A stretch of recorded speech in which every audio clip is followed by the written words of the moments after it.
everyone, and welcome to today's webinar, using patient access programs to support patient access to new and emerging technologies with Category 3 CPT code assignment. I'm delighted to see so many of you being able to join us today, and I hope you find today's session insightful and enjoyable. My name is Becky Johnson, and I'm the Conference Director with LSX Leaders in London. We have a large proportion of our own network joining us today, but also a number of new people to us. So very briefly, I wanted to introduce LSX. LSX stands for Life Science Executives. We're a community and network of senior life science decision makers across biotech, medtech, and health tech businesses, pharma companies, investors in the healthcare space, as well as payers and providers and other key stakeholders in the healthcare sector. We work to connect our network through digital content, such as today's webinar, digital reports and executive insights, digital roundtables, and other formats. And in more settled times, through a program of high-level, large-scale conferences, networking and partnering events, and showcases. Whilst these physical events can't take place, we're pleased to continue to be able to connect people and share the expertise of our community through digital formats such as this. We're delighted to be working with MCRA or MUCRA, who are a leading advisory firm and CRO for the medical device sector. They have deep industry experience across regulatory, reimbursement, clinical research, healthcare compliance, and quality assurance. And you're going to hear from a number of the MUCRA all-star team on today's session. I'd like to ensure we allow a minute or two for any latecomers to join before I hand over to Tanya from MUCRA to kick us off today. So a couple of points to mention. We will have the opportunity at the end of the presentation to answer any questions that you may have. Please ask your question in the Q&A, and at the end of the presentation, we'll look to have them answered. If you have a question for a specific panelist, if you could start the question by referencing who this is directed to, so we can best answer it. And if you see a question that you had wanted to ask in the Q&A already, you can upvote for that question to show that you are also interested in the answer. Please do use this function and ask any questions at any time. One final thing. The MUCRA team are all spread across different locations in recording this webinar, and the slides being shared from one of these locations, so you may hear next slide from some of the presenters as we run through. So that's it from me. Over to MUCRA and over to you, Tanya.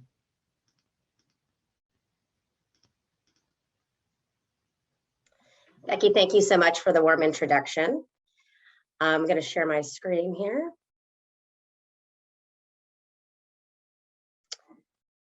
Wonderful. Becky, thank you so much to you and the LSX team for allowing us to present this valuable information today. Before we get started, trying to advance the slide.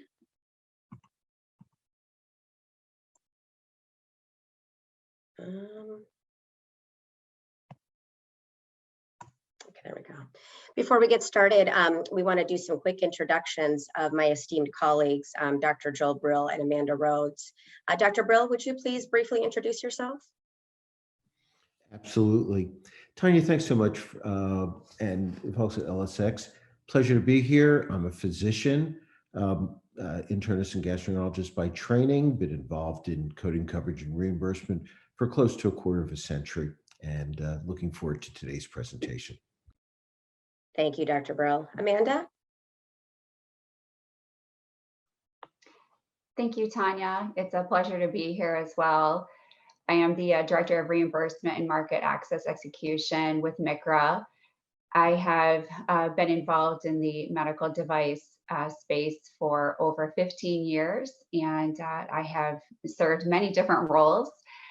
And I have been in the reimbursement space for quite some time now, serving in different capacities, and I'm looking forward to sharing them with you throughout my presentation. Great, thank you, Amanda. And just to briefly introduce myself, I'm Tanya Dowd. I'm the Vice President of Reimbursement, Health Economics, and Market Access at MICRA. I've been in the reimbursement health policy space for just about 30 years. Recently coming from Johnson & Johnson, but have spent most of my career really working with new and novel technologies and assisting clients in developing cogent reimbursement strategies and executing those throughout the product life cycle. So it's again a pleasure to be here, and we're very excited about today's presentation. Before we get started into the meat of the presentation, I did want to provide a very brief overview of MCRA. MCRA, as Becky stated, is a full service regulatory, reimbursement, market access, clinical, cybersecurity, and quality assurance and compliance consulting agency. We have offices based in DC and Hartford, Connecticut. However, under the current circumstances, we are remote. And we really take a holistic approach at MCRA, where we bring clients early on into the product life cycle, really helping them understand what their regulatory strategy is and coupling that with the reimbursement and market access strategy. And then I think most importantly, through our clinical research organization, ensuring that we are generating the right evidence for not only the FDA, but also the payer and provider stakeholders for market adoption. Today's learning objectives are really to understand the evolution of Category 3 CPT codes and their utility in establishing new technologies in the market. Also, we will review the importance of establishing a patient access program or reimbursement support program to support execution of your reimbursement strategy, and specifically for technologies with Category 3 code assignment. And then most excitingly, we have a live Q&A panel session with Dr. Joel Brill and Amanda Rhodes. If you've ever been to or have attended one of our reimbursement related presentations from MCRA, we always want to ground ourselves. You've heard us say this, we always want to ground ourselves in the 3 key pillars of reimbursement. And that is coverage. In other words, how a payer or third-party payer determines under what conditions a technology or procedure are medically necessary. Coding, really the identification of what procedure is being performed and or the diagnosis for that procedure. And then payment. And there are different payment methodologies based on setting of care, based on the type of payer we're speaking about, and provider contracts. So it's really important to consider all 3 of these concepts when you are establishing a reimbursement plan and strategy. And before we, when we really start developing the reimbursement strategy, we want to take a step back and truly understand what the intent of the technology is and what the business objectives are of that technology. Specifically, we want to understand and consider, again, as we're developing that reimbursement strategy, is this technology redefining the standard of care, or is it providing an alternative to the current standard of care? Secondly, does it truly fill an unmet need in the current care continuum for the specific patient population or indication? Thirdly, does the manufacturer want to obtain a premium price for the technology? That usually is the case, especially for new technologies. And does the technology improve clinical outcomes? And does it bring value versus the current standard of care? And how are we going to really generate evidence to support that value? Does it improve healthcare outcomes? And then finally, really important, what is the acquisition model? Is it a buy and bill, where the manufacturer is selling the device to a provider, either a physician or a hospital, or is it a subscription model? So having all of these factors considered really delves into the considerations for the reimbursement and market access planning and strategy. And oftentimes we really want to, manufacturers come to us and really want to piggyback, if you will, off of existing reimbursement methodologies. So we often ask, are the key fundamentals are there codes available to adequately describe the procedure?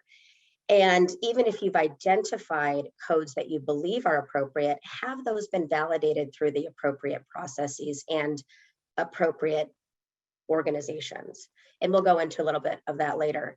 What are the assigned payments or payment methods for perhaps a piggybacking off of existing reimbursement methodologies? And is the current payment adequate for the physician and the facility providers? And thirdly, do the third-party payers have established coverage guidelines, and are they positive? And if these answers are mostly no, we are really looking at truly the right pathway, that really a new reimbursement pathway, and establishing that for a client's technology. It's important, before we get into the coding piece, to understand at a high level the reimbursement methodologies or payment methodologies, specifically with Medicare, and which most of the commercial payers follow. So it's truly a bifurcated structure whereby the physician is receiving one payment, also known as their professional component, and the hospital is receiving a separate payment, also known as the facility component. And when we speak about a hospital, we are also including ambulatory surgery centers as well. In terms of the coding systems that are relevant, there are several, and we are going to speak specifically today about CPT, or current procedural terminology, for physician professional fees and hospital outpatient facility fees. But there are also ICD-10 diagnosis codes and ICD-10 procedure codes, in addition to HCPCS codes for device billing. For all intents and purposes, and this is just a graph to kind of depict this in a simple manner, ICD-10 diagnosis codes are relevant in all settings of care and with all different payment systems. Whereas for procedures, we have CPT codes that are relevant for the physician, and ICD-10 procedure codes that are relevant for the hospital inpatient, and CPT and HCPCS codes, again, relevant for hospital outpatient and ASC. But again, for today's focus, we're really going to be honing in on the CPT specific coding mechanisms and assignment process. So what is CPT? Again, it's the current procedural terminology, CPT, a series of numeric codes used to report medical services and procedures. They are a function, and they are actually owned and edited by the American Medical Association. And they are governed by the AMA CPT editorial panel. And again, they are used by physicians, clinics, ASCs, ancillary providers, and hospital outpatient departments. So what types of CPT codes are available? We have essentially three different categories. We have unlisted codes, and these are reserved, again, for new and emerging technologies if there is absolutely no other CPT code that exists. They have no payment assignment, and they are essentially a catch-all and a placeholder until a temporary code or a permanent code is established. They can be used immediately. And category 3 codes, again, which is really the topic of the conversation today, represent new and emerging technology. And it's important to understand that most technologies do begin first with an unlisted code and then move to a category 3 code. The category 3 codes do not need FDA approval or clearance or broad utilization, and they are often used in the early stages of a product life cycle during clinical trials and in early commercialization. They are used to track utilization and evidence for new technologies. There is no permanent payment assignment for the physician. However, there is an opportunity for payment assignment for the facility or hospital, and we'll talk more about that later. And they are assigned every 6 months by the AMA CPT editorial panel. Category 1 CPT codes are really thought of as the holy grail. Everybody wants to have for their technology or procedure a category 1 CPT code. Category 1 CPT codes are reserved for technologies that have broad society support. They are essentially accepted as procedures that are used and adopted and accepted in medical practice. They have permanent payment assignment because they go through something called the RUC process, which assigns values to the code for payment. And because of the RUC process that they have to go through, they typically take 18 to 24 months to establish. So you can see it's not a quick process. It does take time and a progression. So if we look at the criteria, which is really important for category 1 CPT codes, if you think about a new and novel technology that's first coming to the market, you're typically not going to meet a category 1 CPT code criteria. The professional society needs to support the code. The technology, of course, has to have FDA approval or clearance. The procedure needs to be widely adopted in the market by multiple physicians. You have to have up to 5 years, peer-reviewed published publications for that service. And one publication must be exclusive to the US population, and 2 of the studies can't be overlapping. And here's the minimal level of evidence for each of those studies. So again, Category 1 CPT codes require broad market adoption, clinical evidence, and most importantly, professional society support. If we look in contrast to Category 3 codes, they are truly for new and novel and emerging technologies and procedures. They are temporary 5-year codes with the expectation within that 5 years that we would move to a Category 1 CPT code. However, there is an opportunity for extension of the Category 3 code if supported by the society. So the criteria in contrast to for a Category 3, in contrast to a Category 1, is the procedure is currently or recently performed in first-in-human studies, and at least one society member or society supports the code, or the clinical literature exists in the English language supporting the actual or potential clinical efficacy, or there's at least one IRB approved study for the procedure being performed. A description of a current and ongoing US trial outlining the efficacy of the procedure service or other evidence that's evolving for clinical utilization. So again, it's important to understand that Category 3 codes can be established before FDA approval or clearance because that is not required, and they are oftentimes used, again, for tracking purposes in early studies. So if we look at the kind of the implementation and the trajectory of Category 3 codes, I think it's quite interesting to see. They were established in 2001 by the American Medical Association. And they were essentially established to broaden and to establish a coding construct for new and emerging technologies. What had happened in the early days is the commercial payers called out these procedures that had Category 3 code assignment as experimental investigational, so i.e. not covered in the payer policy. So you can see how the payer policies and coding are interrelated here. From a Medicare standpoint, the Medicare contractors or MACs across the country started to establish blanket non-coverage local coverage decisions or LCDs. So essentially you were put in the penalty box just by way of having a Category 3 code, and the onus was up to the manufacturer to dig themselves out of that penalty box with payer relations activities, evidence generation activities, and appealing claims on a case-by-case basis. So for over a decade, this trend occurred. And in 2016, there was a pivotal change with the 21st Century Cures Act, whereby the LCD process changed by CMS, requiring that each MAC provide a summary of evidence of why they considered that technology or those technologies that had Category 3 code assignment, and a list of sources of the evidence and their rationale for why. So in other words, the blanket non-coverage LCDs went away, and now they have to provide a rationale. So moving into today, 2021, we see they have really come a long way in a tiering type of coverage approach. With United Healthcare in particular, this is a good example.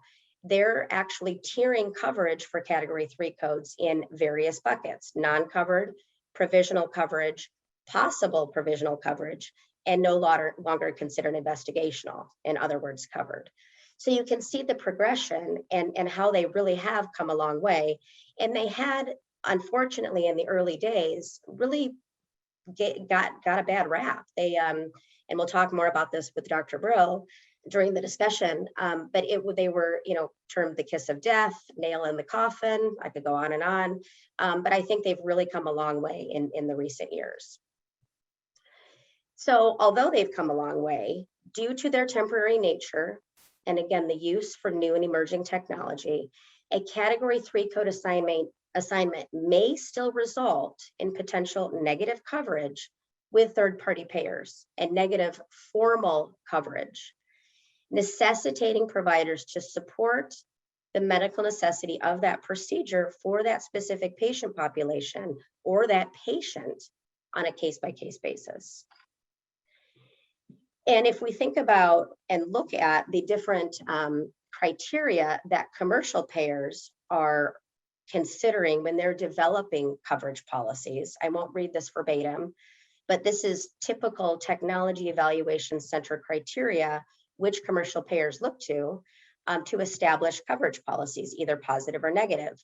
So the first three are typically met if a technology is FDA approved. The final two are a little bit more difficult because the technology must be proven to be as beneficial as established alternatives. And third, the last criteria is the improvement must be attainable outside the investigational setting. So calling for real world evidence and demonstrating the utility and health outcomes, positive health outcomes of the technology in a specific patient population with ongoing studies. So again, important to understand that the bar for evidence with payers is much higher than that for FDA. And on the Medicare side, they cover technologies and procedures that meet the reasonable and necessary definition. So is it safe? Is it effective? Is it not experimental investigational, i.e. FDA approved or cleared? And is it appropriate for the Medicare patients and population? And I won't read this verbatim, but again, very similar criteria, but a bit different.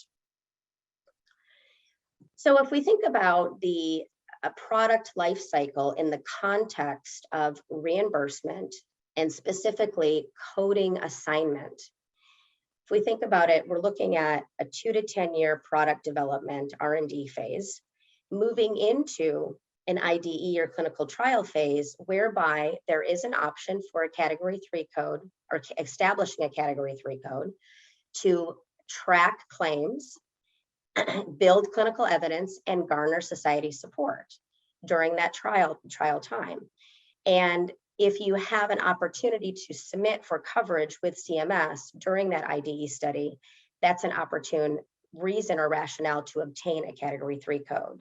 So you can populate the claims database and have the claims and have the utilization that you need. So in terms of moving to a category 1 CPT code, either post-market specifically, you will need, again, to build that clinical evidence and to track the utilization and use of the technology and garner the society support to convert to the category 1 CPT code. So again, there's utility in establishing that category 3 code in order to move to a category 1 if that is part of the strategy. And coverage and reimbursement support will be required during the category 3 CPT code phase and in the early phases and even throughout a category 1 assignment. So you might be thinking, Tanya, well, this establishing broad provider use, society support, and evidence before getting a category 1 code seems really like putting the cart before the horse. And there are a lot of considerations for a patient access program and benefits. And I think it's imperative for technologies that have category 3 code assignment to establish that patient access program or reimbursement support program to ensure that providers have the support they need to support the medical necessity for the patient in a prior authorization process and appeal if needed. And again, to support patient access to these new technologies. I'm going to hand it over to Amanda Rhodes, who is going to speak to MCRA's patient access program. Amanda? Thank you, Tanya. Sure. There we go. Okay. So I wanted to start off by differentiating a call center and a patient access program. Typically with a call center, they simply do benefits verification, where a patient access program is going to exhaust appeals levels. And what we see with that typically is that's where you're going to see the standard of care adoption, is by exhausting those levels of appeal. Next slide, please.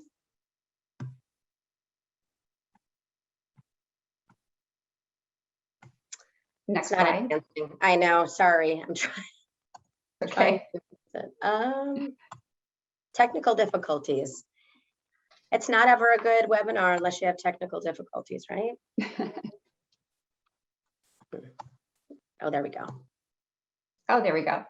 Okay. So I think it's important here to mention that a patient access program is crucial for new and novel technologies. Especially, I think, MICRA's patient access program is, we have certified coders, experienced case managers, and patient advocates. And it's extremely important to have this part of your business plan, to have a very experienced patient access program to help your technology get to the next level. Next slide.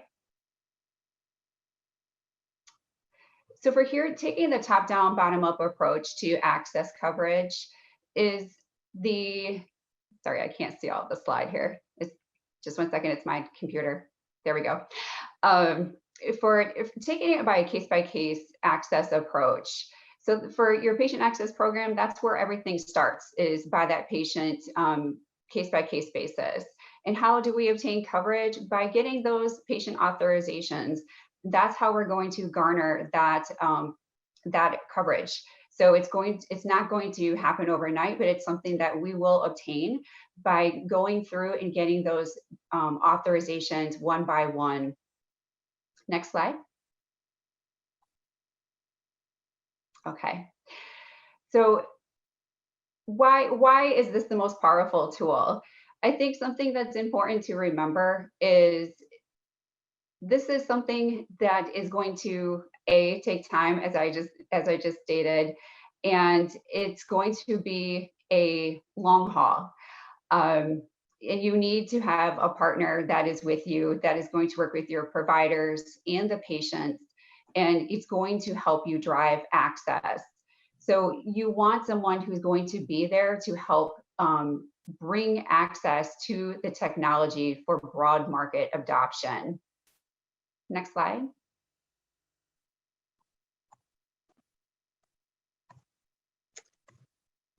Trying again, sorry, it's delaying. That's okay. I'll just jump ahead on my slide over here.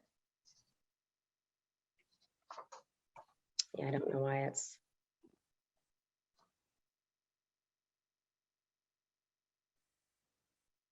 Maybe I'll give the control to you, Amanda. I don't know why it's not going. There we go. There we go. Okay. So with new technology, it sparks provider and patient excitement, which is phenomenal, but it also brings about challenges, as you can see on this slide. So how a patient access program can help is with utilizing their experience to submit concise information to the payer. And with that, that means medical necessity driven through the provider. And for this medical necessity, in that it's consistent messaging to the payer. Through this, it will drive the patient authorization through that information for the payer to understand what that medical necessity is and how it will move forward. So moving forward with the authorization on that medical necessity, and for the economic piece as well, for the evidence piece, excuse me, for the evidence and medical necessity, that is how the utilization will drive forward, as well as the utilization and adoption. Next slide. So this is any process for a comprehensive patient access program.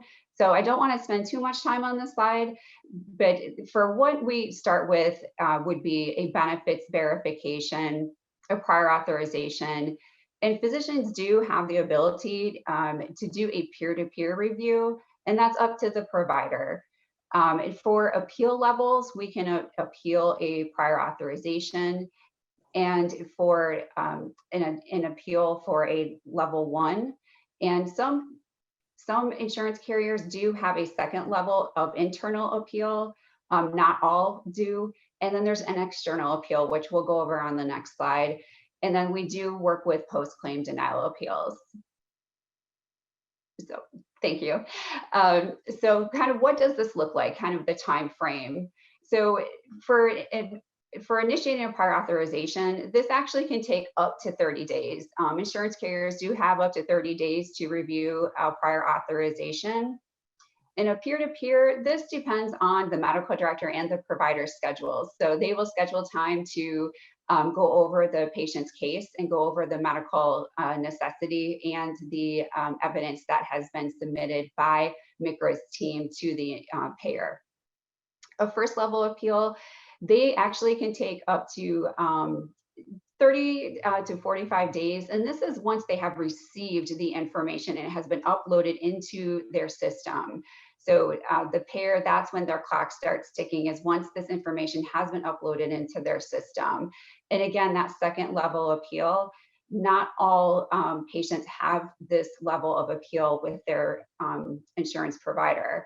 An external appeal, these sometimes can go out to 90 days. I have seen some that have actually lasted longer. So these can actually take up to 90 days. So when they do go out to outside of the insurance company, so now it is outside of the insurance company and it is into something we called an independent review organization. So it is a physician that has a like specialty of your technology reviewing the information. So they're looking over all of the evidence, they're looking over the medical necessity of the patient, and so they're going to make a determination. So when it goes to these type of levels, the thing to remember is that this is actually costing the insurance company money when they go out to these appeal type levels.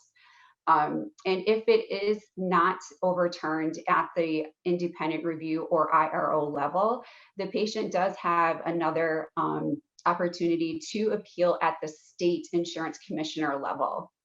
So the patient is able to do one last appeal there. And if they are denied, they do have an opportunity to start the process over again. It's usually within the next calendar year. Next slide. Oh boy. There we go. There it goes. Okay, so what are the critical components of a patient access program? Here at MCRA, we customize everything to our clients and their technologies. So we develop standard operating procedures all along the way that we are doing this design and development phase. So I think that's something I really want to point to, especially since today we're talking about Category 3 codes, is the appeal strategy. This is something that we discuss at length with our clients, and we develop all of the documentation that is required and collect the clinical evidence. For the provider access portal, this is something that is online. It is HIPAA compliant. It's encrypted in real time. It is on a Salesforce platform, and it's something that you can access real time. And the next section here this is something that I think is probably the most important on this slide, is tracking utilization. So when we talk about tracking utilization, we will have determined with you data points. So, we can track any type of data point, which I think is very important. So we will go over what type of data do you want to track. We can track and trend anything. So when we go over this, it will be important because, as Tanya discussed earlier, something that you need to keep in mind is tracking utilization. So we're going to want to track the trends of payers, specifically the Blues plans, the Aetnas, the United Healthcares, because we'll want to, as we're working with you through MCRA, we're going to want to pull that type of data when you're going to look at, the utilization of your technology, when you're going to try to then submit for a Category 1 code. Also, the other part to look at this is we can look at your providers. So, which providers are utilizing our service? What type of volume are they submitting? What type of, we can see what type of cases. Are they submitting clinically appropriate cases? Are they on label? We have access to all this information, and we can report out to you any type of information that you want, as long as it is within HIPAA compliance. And then our program support, I think that, we do a fantastic job with our program support. And I think it's crucial to have this for all members of this process. So this includes internal stakeholders with our clients, the sales team, and also with the patients. We have wonderful patient advocates and case managers and certified coders. So the program support is absolutely crucial. Next slide.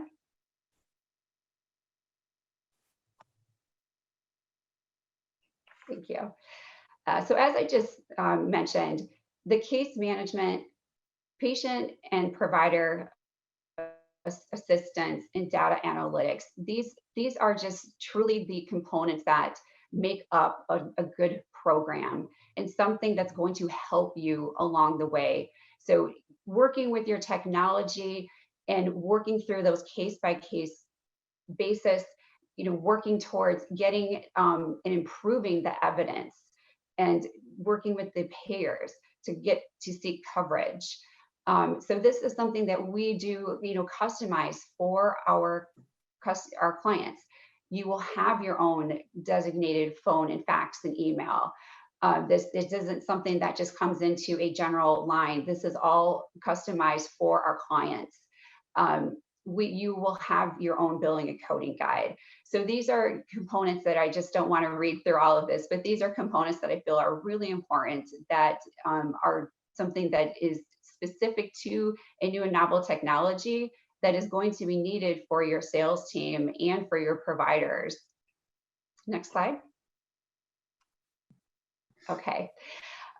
So why a program is, why is it important? What are the elements that are needed to garner coverage? To establish medical necessity, and I feel like I'm a little bit of a broken record, but it's, when you're in the role that I'm in, I can't say it enough, establishing medical necessity and having that be a consistent message. That's where we can help. We have that letter of medical necessity. That's a template that we work with our customers on.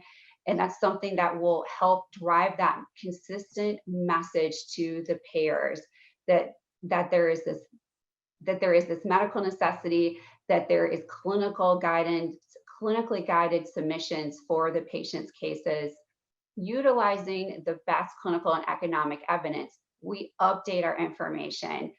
The information has to be updated as we learn why the payers are denying cases or they're approving them. We want to take advantage of that language and the reasons that they're either approving or denying. So we have to update all of the information that is being utilized with the payers. And then differentiating the technology from others that are in the same arena. So being able to differentiate the technology with the payers so that they can understand. So I've seen too many times that they just kind of lump it in with something else, but when we know that this is very different, it's it's new, it's something that it's just, you don't lump it in with something else that they just consider, oh, this is just kind of part of this, it's just, we're going to throw it into this. No, we have to make sure that the payer is understanding that this is different. It addresses a whole different approach. It could be addressing different clinical needs of the patient. It could be addressing economic pieces of the puzzle. So we have to make sure that we are differentiating that technology. Next slide. I know. Okay, thank you. So I do like this slide. It's busy, but it's very important. So coming to a commercialization phase for new and novel therapies. So I think you kind of understand crawling to the victory after the marathon. So it takes a long time, and that's something to remember is we're tracking the utilization, we're getting the clinical information that we need, we're getting the payer information, we're building that evidence. And I think that's what's so important to remember is we are helping you through a patient access program, case by case, get those authorizations, gather the information. We have to increase utilization to get that market adoption. So we are able to help you move on to that next step from the category 3 to the category 1. So and then it's not just we've reached it in a victory, the trophy. I do love the trophy, but there is ongoing management. You must always be monitoring your coverage with payers. So this is something that is an ongoing ongoing monitoring, and it does not ever end. So this is something to be aware of. So, and I don't want to skip over specialty society support. So I do feel that providers and patients help drive society support, and provider and societies help drive payer coverage. So I think that is something that is really important. And I hope what I just said, drives a message home, because you need support from all different levels. Okay, Tanya, next slide.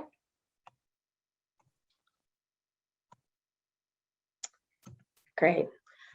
So we'll move in. Thank you, Amanda. We'll move into our panel session now. And Dr. Brill. Hello there. Hi, Dr. Brill. Amanda. Thank you so much, Amanda, for that great presentation. So, Dr. Brill, given your extensive experience in the CPT process and with HCPCS coding applications, and Amanda, given your current role at MCRA in leading the reimbursement execution service lines and really being in the trenches and understanding the nuances here, I want to get your perspectives on a few key points. So, first question for Dr. Brill. As we learned today, category 3 codes got a bad rap in the industry, some referring to them again as the kiss of death. So in addition to the evolution we heard of today, their evolution, from your perspective, what else has changed and how might they be beneficial in a technology's reimbursement strategy? Well, Tanya, first off, they have changed, and they have changed in part because people have recognized that category 3 codes are very effective for tracking, and that category 3 does not mean experimental, investigational, and the like. We have seen over the years a number of category 3 codes which have been successfully covered by commercial insurance, by Medicare, by other payers. And in part, that was because industry, physicians, specialty societies, entities like MCRA and others collaborated in order to ensure that there was a mechanism for tracking the performance of the code, ensuring that there is reimbursement for the code, coverage for the procedure, and ultimately leading to that code transitioning to a category 1 code or codes as the case may be. A lot has also changed. I think both of you pointed this out, that with 21st century cures, it became more and more apparent again that there was the need for this mechanism in order to show adoption of these new services, and that category 3 codes provided a mechanism for tracking adoption. And also is important is that while Medicare might not assign reimbursement to the physician under the physician fee schedule for category 3 code, Medicare oftentimes will assign a Category 3 code to an ambulatory payment classification or an APC, which means then that payment can be established to the facility, hospital outpatient, or ASC setting, for example, which goes a long way, again, towards helping to drive tracking, utilization, adoption, uptake, and coverage. Right. Thank you. Absolutely agree. Dr. Brill, you mentioned some technologies that have successfully achieved reimbursement with Category 3 codes. Who would they be? What company? Oh gosh. Well, Category 3 codes have been around almost as long as at a time when I actually had hair on the top of my head, not hair on the bottom of my face. And there have been a number of services that have, I'll say, graduated from Category 3 to Category 1 service over the last decade or so's time. I'm just going to mention a few names. They're just representative examples. I mean, you have, for example, companies such as Vertos who have migrated, for minimally invasive glaucoma surgery, Category 3, now migrating to Category 1. Prolonged cardiac monitoring services by iRhythm and others, as we know this year, migrated from Category 3 to Category 1. I said Vertus. I didn't mean to say Vertus. I really meant to say Glaukos. Sorry, brain freeze there. But Vertus, I believe, is a company that actually has a coverage with evidence development under Medicare, and so Medicare covers that using a Category 3 code. Always helps when I get the part of the body right. HeartFlow,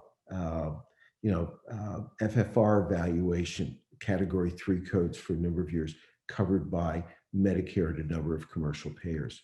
When TAVR procedures first started, they started as Category 3 and then quickly migrated to Category 1 codes. Those are just representative examples. There are others, but clearly, again, it's as I said, this combination of multiple stakeholders working together, developing literature, publications showing utilization, working with commercial payers, working with Medicare contractors also to drive coverage and reimbursement for the services. Yeah, early reimbursement planning really is important. Absolutely. Yeah, absolutely, and that's why the concepts around access programs like are so important. Yeah, thank you. Dr. Brill, do manufacturers truly have a choice in which CPT code type they can establish? And if it is a choice between Category 3 and Unlisted, what would you recommend? Okay, well, there's two parts to your question, so I'm going to parse them out. Certainly, manufacturers have a choice whether they even wish to apply for a CPT code or not. Okay. One of the reasons why people may want to apply for code is, as we said, for tracking purposes. Not only from a standpoint of whether the service was reimbursed, but there are databases that track codes that were submitted to commercial insurers and the like. So, there's a need that some companies will see, to be able to show evidence of utilization, adoption, and uptake. As we've mentioned a few moments ago, an advantage of a Category 3 code is that Medicare can assign the Category 3 code to an APC and payment to the facility, hospital outpatient, or the ASC setting. Whereas if you're using an unlisted code, Medicare A, defaults to the lowest payment APC, and B, doesn't establish payment for unlisted codes in the ASC fee schedule. Yeah. To that goes to the first part of your question, which is, do you have a choice? And as we know, CPT codes are created and developed by the American Medical Association. The AMA publishes in the public domain their criteria regarding what's needed for a category 1 versus what's needed for a category 3 code. And I think, Amanda and Tanya, I think we've all seen over the years that there have been entities, companies, especially societies, others who have submitted applications, sometimes submitting as a category 1 code. And the editorial panel may have decided that it made, the request may not necessarily meet their criteria for category 1, but they see the need for, again, a tracking code. And so the panel itself can take a category 1 application and can revise it to a category 3 application. So companies can ask, there's no guarantee. And again, thinking carefully about the criteria that the AMA publishes for establishing category 1 and category 3 codes, literature, utilization, utilization consistent with the prevalence of the condition being treated in the population, are just some of the important considerations that a manufacturer may think about when evaluating coding and, and if to submit a code application, what type of code to submit for. Right, thank you. So in your expert opinion, what can a company that receives and or pursues a category 3 code proactively do to ensure they can support their physicians and allow patient access? Well, I think it's crucial as Tanya, as you and Amanda have outlined over the past half hour or so's time, that there's really a need to work collaboratively. And by that, you need programs that will assist both the healthcare professional as well as, of course, the patients with access to these new technologies and access, collecting data and utilization. You've talked about the appeal process, how to assist both the patients and the providers with the appeals.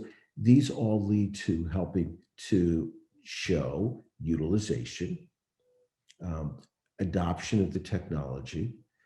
It may help to identify certain patient niches, for example, of people who will benefit from a certain technology and And so these access programs become incredibly important because they are fulfilling many needs. But I'll kind of come back to the two most important ones. From a business perspective, data collection, but from a humanistic perspective, making sure that patients have the access to the new technologies and that can help them to improve their health and improve their outcomes. And that's why these PAP programs are so important. Thank you. Amanda, we have about 30 seconds. So do you want to add anything to that in terms of what MCRA can do with their patient access programs to facilitate that? Yes, I think, thank you, Dr. Burrell. You brought up some very good points. I think it's, something that I think we do a great job of with our patient advocacy and assistance with the customers is, we do offer, our certified coders. They are immediately available to answer any questions. And they help the patients when they have to formulate letters to send to the insurance companies. I don't know if anyone's aware of that, we do get to an appeals part of the phase where the patient is actually requested and sometimes required to complete letters where they have to basically explain why they feel they need the procedure. And so we have that ability to handle that type of requirements for the insurance companies. So we work with the patients and we work with the clients. And so we're able to answer those questions, especially from the providers. We get numerous calls from providers about the coding, so many coding questions, especially when it comes to category 3s is, how do we code this? What should we expect for, reimbursement?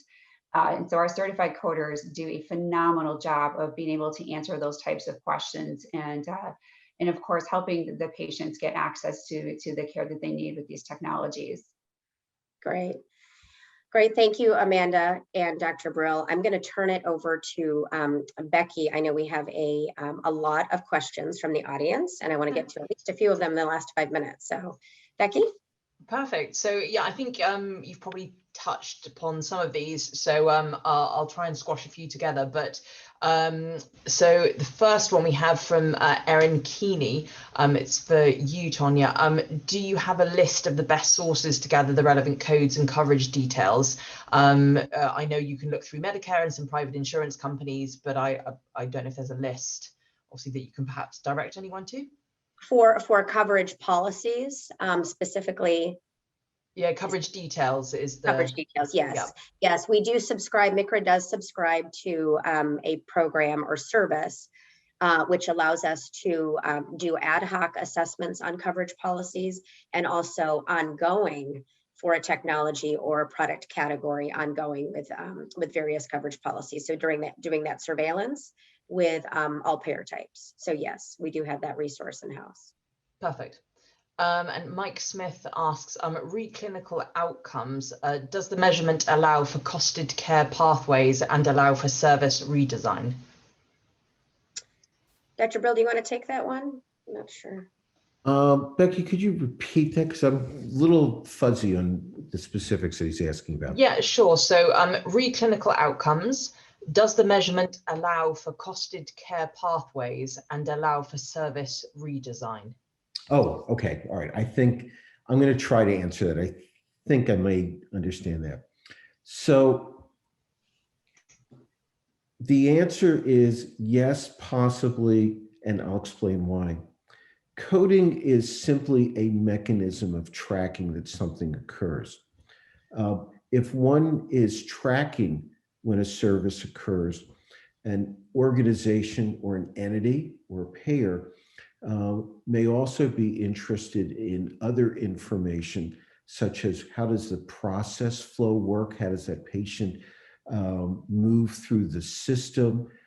Is there a value-based case to be made? For example, if I do procedure A, does that avoid the need for example, emergency room visits, hospitalization, hospital stays, pharmaceuticals, other treatments and the like?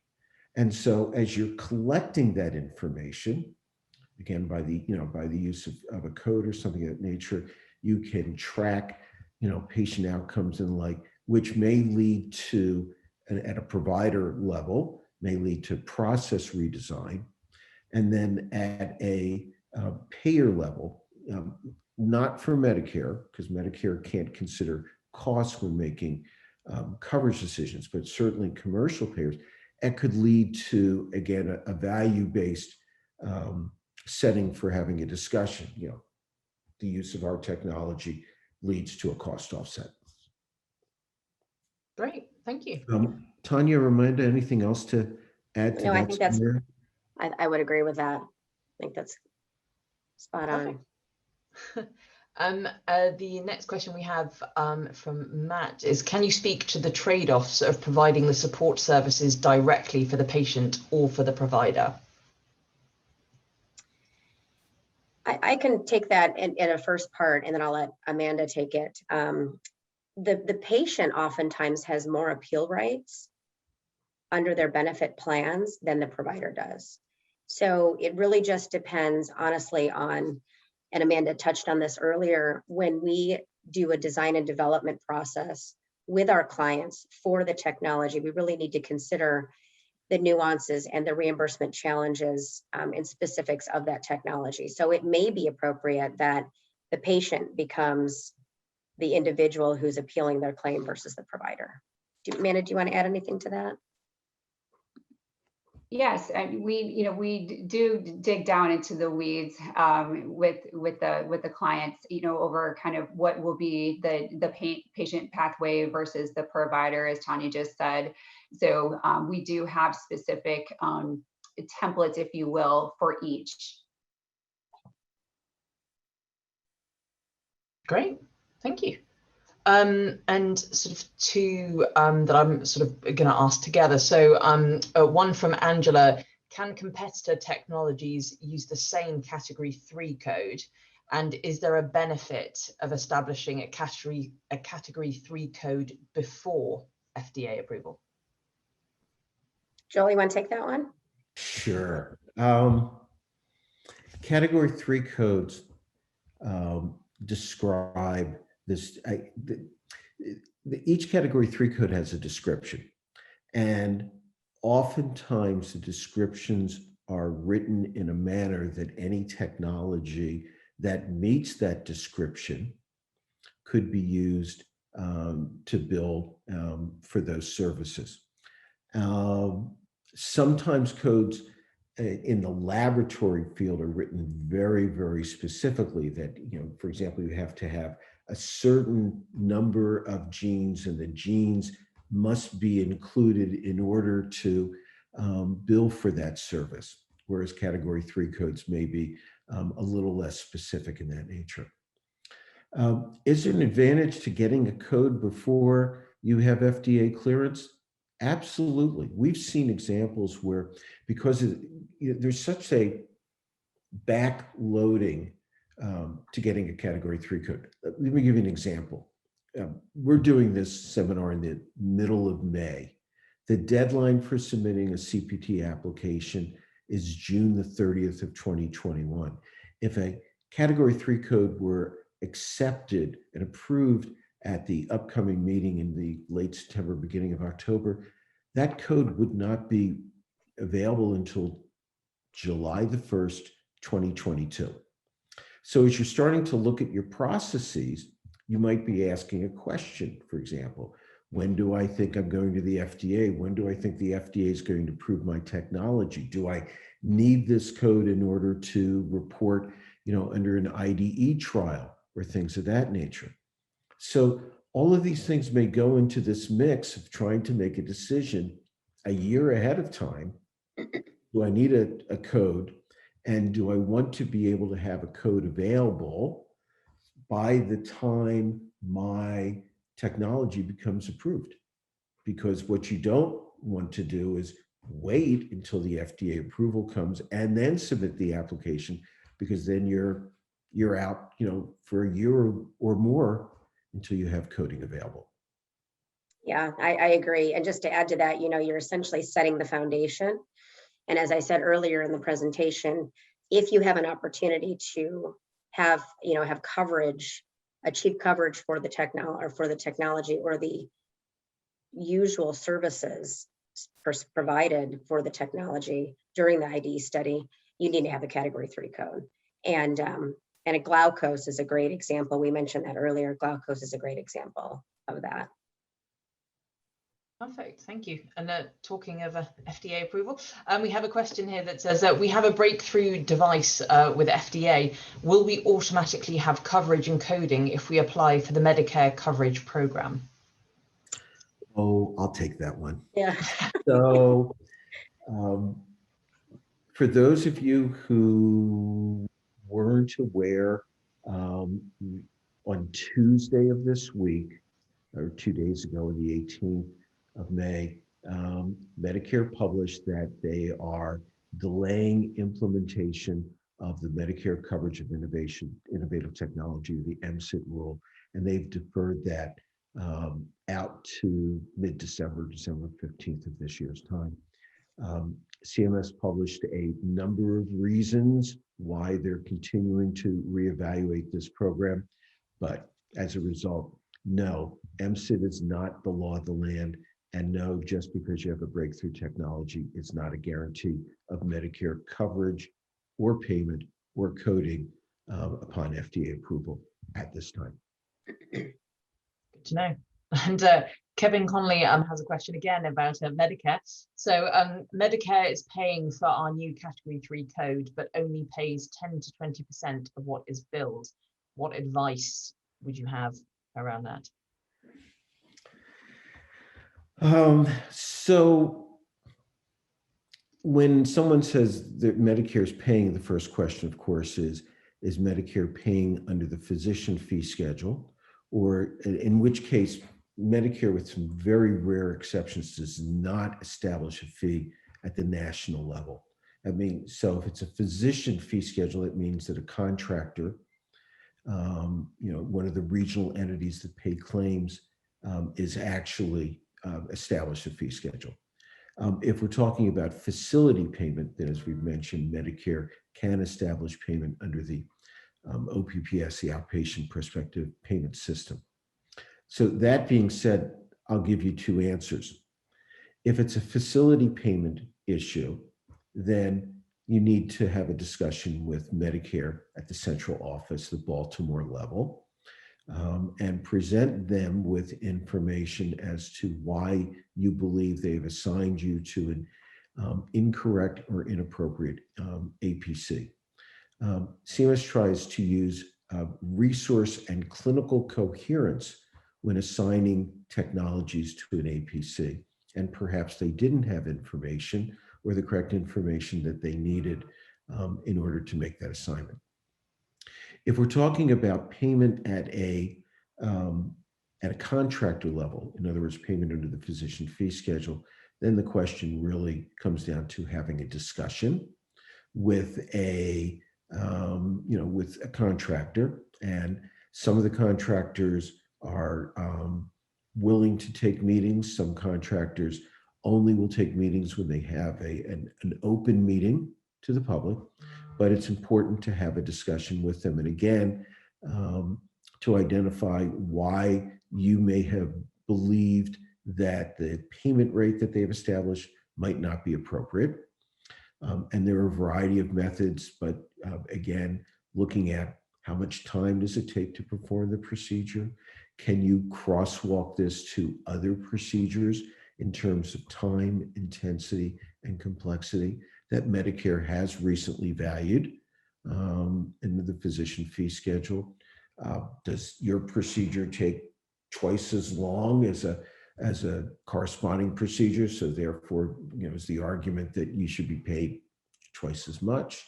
Do you have an increased need for supplies in order to perform the procedure in the office setting? All that information, and others can be brought together in order to provide information, whether it is to a contractor or, for that matter, to a commercial payer, as to why you believe the fee schedule rate should be adjusted. Tanya or Amanda, anything else that you might add to that? No, I exactly. I was going to say crosswalk is always a great option, and comparing it, what that means is comparing it to a procedure that is similar in terms of resources and time of the physician. Perfect. So we've got two more, so I want to make sure that we get to them. So Angela asks, as we saw with the prolonged cardiac monitoring, the fee assigned was drastically lower and has caused a lot of discussion around the sustainability of that model. Is there any way to prevent this from happening? I'm going to give that one to Dr. Brill. I saw that one. That's a good one, actually. So a lot of issues around that. Medicare's been around for a few years, I think 50 years to be exact, or more. And the Social Security Act and the Code of Federal Regulations and other entities define the processes that Medicare uses in establishing payment. And payment under the physician fee schedule, there's three components. There's physician work, there's practice expense, equipment, staff, and supplies needed to provide the procedure, as well as professional liability. Medicare has made it clear in the proposed rule last summer, and what type of information and how they were looking for information in order to value and price these new codes. And because CMS didn't get that information in the manner that they wanted, they elected in the final rule to not establish payment, and they've left it up to the contractors to establish payment. So I guess the best way of answering the question is, if you're dealing with a government agency and they have a process of how they want that information, you should be prepared to provide them with that information in the manner that they can accept, so that they can work that information through their processes, their algorithms and their data analysis in order to come up with a payment amount. And I think the challenge is, when we have new ways of doing things, new types of technologies, artificial intelligence would be an example. You still have to think about this question: how does CMS want this data in a manner that could help them to establish a payment amount? And that creates tension. And that also comes back to an earlier question, which is that there are at least 4, if not more, companies that are doing prolonged monitoring. And not all companies do the monitoring in the same way. Not all of them have the same AI algorithms or the same equipment, or may have the same cost structure, for example, for a disposable patch or the like. And so, CMS is, again, when you have a service that is not unique to one company only, it does create challenges of trying to value things. And again, comes back to CMS. Once, if you can give CMS the data in the way that they're looking for, it can help them to establish a payment amount.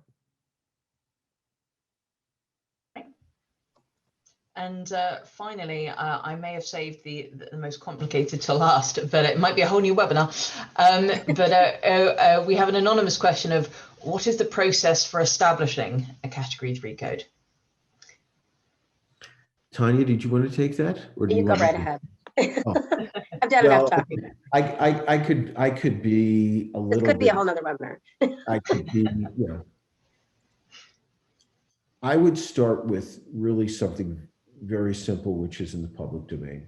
And that is that the AMA does publish on their website general information as to the criteria for creating Category 1, Category 3 codes, creating laboratory codes and the like.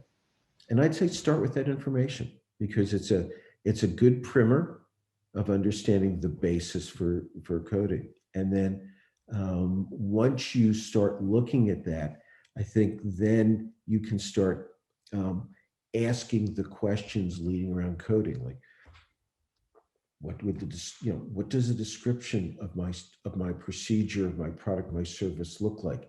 Are we talking about coding for my product, or are we talking about coding for the procedure that the physician performs using my product? Is this something that's described by an existing code or not described by an existing code? What's the literature? How does the literature come into play? Utilization, where is it performed? Who performs it? What's the prevalence? What's the potential utilization of my procedure? And as you start going through that, companies find that they will oftentimes reach out to, to folks like, Tanya and Amanda, and just basically say, this is sort of like deciphering the tax code. It's not as simple as, how much did I make? Write it down and send it in. I mean, these are very complex, I hate to say that, work of arts, and that, it involves looking at not just some of the things that I just mentioned in the first few minutes, but also like looking at how Medicare policy may have an impact, what was previously evaluated in the past, what codes may have been present, may have disappeared, may have retired, or called sundown, what types of codes advance from a 3 to a 1 and why. And as you start going through that, you start developing, I think, a more fuller picture of your question. So what does it take to apply for a CPT code? And Tanya, I really defer back to you, because of a lot of what you've done over the years has been around those types of questions as well. Yeah, no, I appreciate that. Thank you. And, I think the one most important thing I would impart on the audience is, I know we're way over, Becky, so I apologize, is the importance of garnering specialty society support in that process. And, I would ask Joel, on a scale of 1 to 10, how important is society support in establishing a category 3 or a category 1 CPT code? Well, I would say that it's pretty darn important. And that certainly it is really helpful if the specialty societies are supportive of your proposal, because if they're not supportive of your proposal, you'll have a very challenging, very difficult time in getting a code established. Now, that doesn't always mean that the specialty society has to be the one that is submitting the coding application. But, an old saying is that, don't ask a question if you don't know what the answer is. So it's always helpful to know, that for the specialty society or societies that perform your technology or procedure, it's really helpful to know what's their take, what's their opinion on this.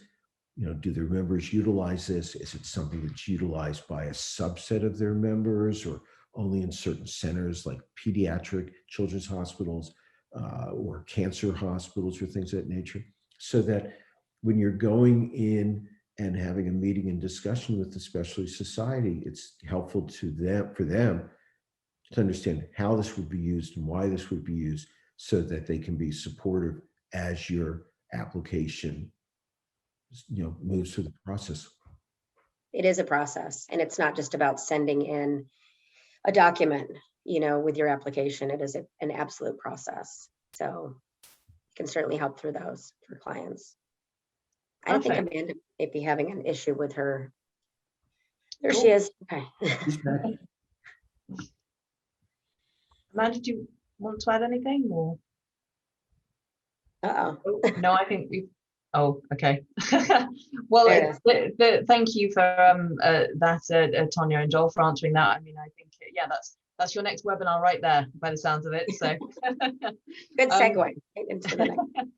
But massive thank you to Amanda and Tonya and Joel for joining us today. That was incredibly insightful. I hope everyone watching enjoyed it as well and found it helpful. I know that everyone at MUCRA would love to obviously discuss further with you. So if you do have any questions or queries, please do reach out to them. And I'm sure they'll be more than happy to obviously share their sort of wealth of knowledge and insights.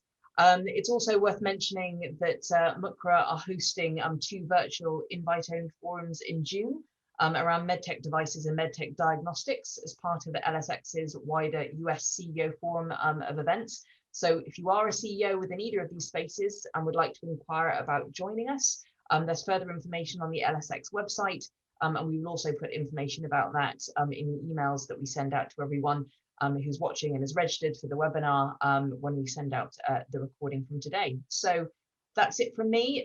Thank you for everyone to joining us. Thank you again to Joel, Tonya, and Amanda. Have a great day, and I hope that we will see everyone very soon.